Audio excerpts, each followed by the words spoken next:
Understanding how we hear is fundamental to making good mixes.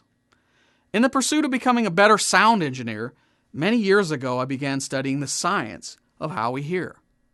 So first, let me remind you that sound is our brain's interpretation of changes in air pressure, which travel out from its source in all directions at varying frequencies. Our ears are so sensitive that we can detect the level of sound being generated by a mosquito's wings from about 10 feet away. That's roughly 0 decibels. At the other end of the spectrum, the threshold of sound that causes pain, or around 120 decibels, is 1 trillion times more power.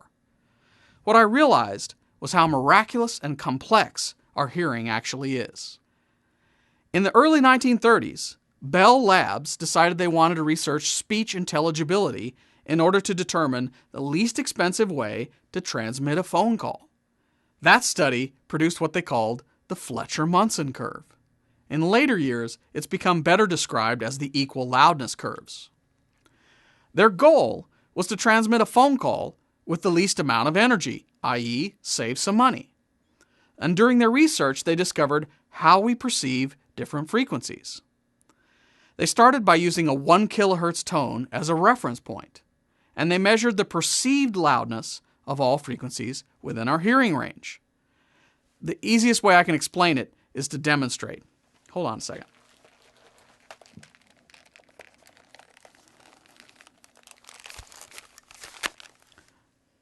The researcher would play a 1 kilohertz tone over the headphones at an electrical reference level.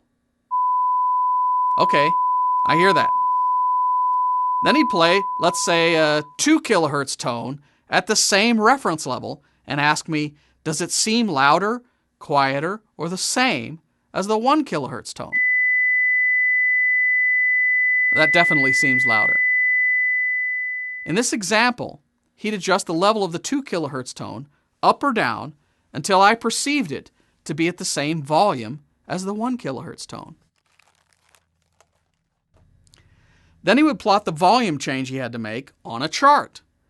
As it turns out, our ears are more sensitive to 2 kilohertz than they are to 1 kilohertz, so we hear it better. That means it requires less energy for us to hear 2 kilohertz. They would repeat the process for all frequencies in our hearing range and chart the differences. They noticed on some frequencies they had to turn the level down, and on some they had to turn the level up a lot. The study went on to use 13 different reference levels of the 1 kilohertz tone, 10 decibels apart, from 0 to 120 dBs. Then they tested many different people in order to establish an average, and the results look like this. Here's what they uncovered. First, we're most sensitive to 3.5 kilohertz. Do you know what frequency an electric guitar is really good at producing? 3.5 kilohertz. So when people say a song with an electric guitar is too loud, a lot of times what they mean is that 3.5 kilohertz is killing me. It turns out that 3.5 kilohertz is the resonance frequency of your ear canal. So if you played your ear like a flute, it would make a 3.5 kilohertz tone. Second, the range of frequencies we're most sensitive to is 1 to 5 kilohertz. That range is where consonants, or the beginnings of words, are located. So we're made to easily detect the beginning of a word. Well, this is just what they were looking for at the phone company. This range, 1 to 5 kilohertz, became the frequencies that make up a phone call. That's why phone calls sound like this. Not because they can't make them sound better, but because it takes the least amount of energy for us to hear those frequencies. Third, we hear low frequencies very poorly, especially when they're at a low level. We also hear very high frequencies poorly.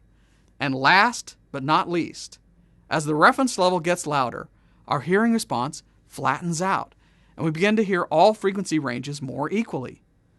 Look at the 90 curve, which is the 90 decibel reference curve. It's almost flat, meaning we hear all frequencies fairly equally at around 90 decibels.